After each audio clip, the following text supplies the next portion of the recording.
Perfect কালো জাম যারা তৈরি করতে চাচ্ছেন অথচ একটা ভিডিও পাচ্ছেন না, তো তাদের জন্য কিন্তু এই ভিডিওটা তৈরি করে দিলাম। একদম পারফেক্টলি কালো জাম হয়েছে। হ্যালো এভরিওয়ান, আসসালামু আলাইকুম। কেমন আছেন সবাই? Welcome back to my channel. যারা আমার চ্যানেলে সাবস্ক্রাইব করেননি দ্রুত একটু সাবস্ক্রাইব করে নেবেন, আর যারা সাবস্ক্রাইব করে রেখেছেন তাদেরকে অসংখ্য ধন্যবাদ। তো কালো জাম তৈরির জন্য আমি শুরুতে যেটা করব সেটা হচ্ছে আমি এখানে 3 চা চামচ সুজি নিয়ে নিলাম, আর এটা জাস্ট একটু পানি দিয়ে ভিজিয়ে রাখবো। তবে ছানাটা যদি একটু ড্রাই হয় সেক্ষেত্রে পানি দিয়ে ভিজিয়ে রাখবেন, আর যদি নরম হয় সেক্ষেত্রে আপনারা সুজিটা এমনি পানি দিয়ে ভিজানো লাগবে না, এমনি দিয়ে দেবেন। তো এখানে আমি আজকে 2 কাপ ছানা নিয়ে নিলাম। তো ছানাটা আমার আগে থেকে রেডি করা ছিল। যারা ছানা তৈরি করতে পারেন তাদের তো অসুবিধা নেই, যারা তৈরি না করতে পারেন দুধের সাথে জাস্ট একটু ভিনিগার দিয়ে নেড়েচেড়ে নিলেই কিন্তু হয়ে গেল। তো তারপরে 2 কাপ ছানার জন্য আমি এখানে 4-5 চামচ ময়দা নিয়ে নিলাম চা চামচের, আর চা চামচের চিনি নিয়ে নিলাম 2 চামচ, আর এখানে 4 চামচের হাফ চামচ হচ্ছে আমি বেকিং পাউডার নিয়ে নিলাম, ঘি নিয়ে নিলাম 1 চামচ। তারপরে বাকি এই যে ছানাটা কিন্তু ভালো করে মথে নিতে হবে, আর বাকি উপকরণগুলো একসাথে মিক্সড করে আমি কিন্তু ছানাটা খুব সুন্দর করে মথে নিচ্ছি। আর একটা কথা, ছানা যদি একটু নরম হয় সেক্ষেত্রে আপনারা আর একটু ময়দা অ্যাড করতে পারেন, সেক্ষেত্রে কোনো অসুবিধা নেই।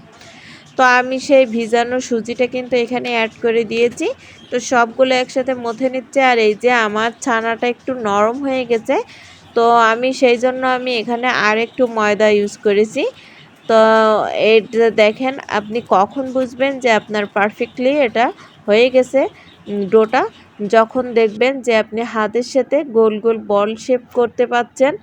আর যদি না করতে পারেন সেক্ষেত্রে আপনি আর একটু ময়দা অ্যাড করে নেবেন। তো এভাবে করে দেখেন আপনার পারফেক্টলি হয়ে যাবে একটা ছানার ডো। আর এই যে আমার ছানাটা ফ্রিজে ছিল যার কারণে একটু নরম হয়ে গেছে বলে ময়দাটা বেশি লাগছে, এতটাও ময়দা লাগে না।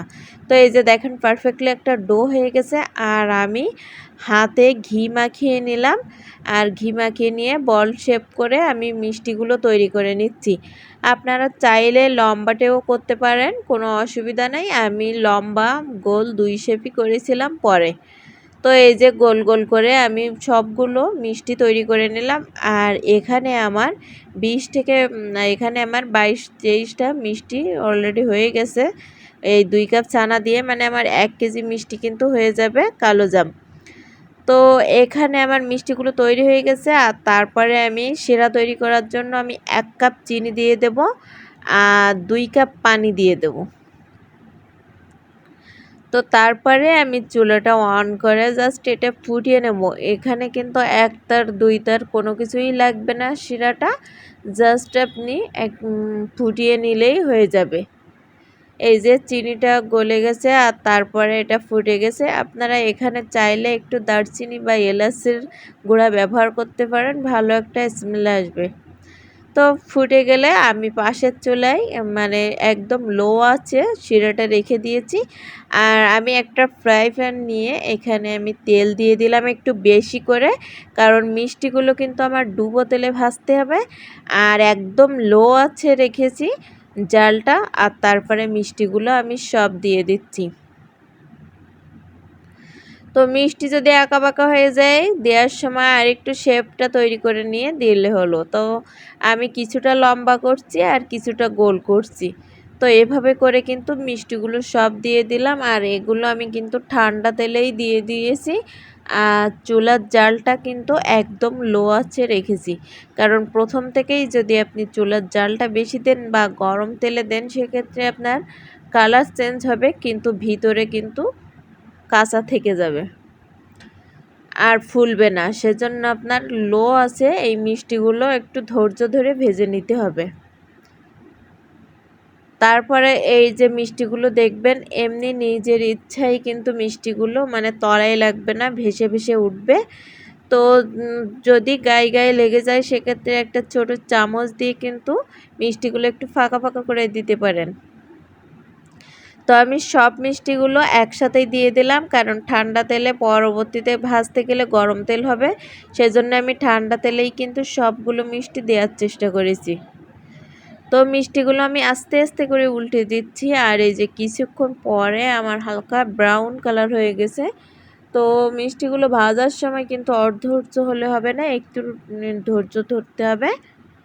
তো এই যে আমি দেখাচ্ছি মিষ্টিগুলো কতটা পারফেক্টলি ফুলেছে। এই যে দেখেন, একদমও কিন্তু চুপসে যায়নি মিষ্টিগুলো। মিষ্টিগুলো অল্প আছে এই জন্য ভাজতে হবে, মিষ্টিটা ফুলবে সম্পূর্ণভাবে অল্প আছে ভাজলে। তো কালার আপনারা যেমনই রাখবেন তেমনটাই ততক্ষণ আপনারা জাল করবেন। তো আমি কালো জামের কালারটাই নিয়ে আসার চেষ্টা করেছি, সেজন্য এই যে দেখেন মানে একটু ডার্ক, মানে একটু খয়েরি কালার করে ভেজে নিয়েছি। তো এই যে শিরায় আমি একটু দারচিনি দিয়ে দিলাম। তো তারপরে গরম শিরায় গরম গরম মিষ্টিগুলো কিন্তু আমি দিয়ে দিলাম।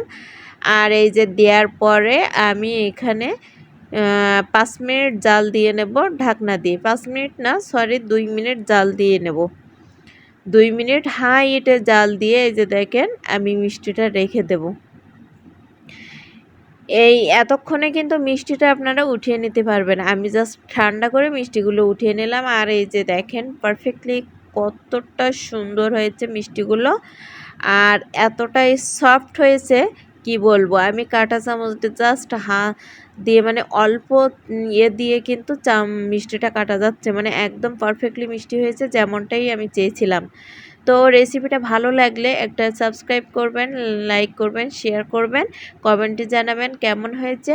আর আশা করি এই রেসিপি থেকে মিষ্টি বানালে কেউ হতাশ হবেন না।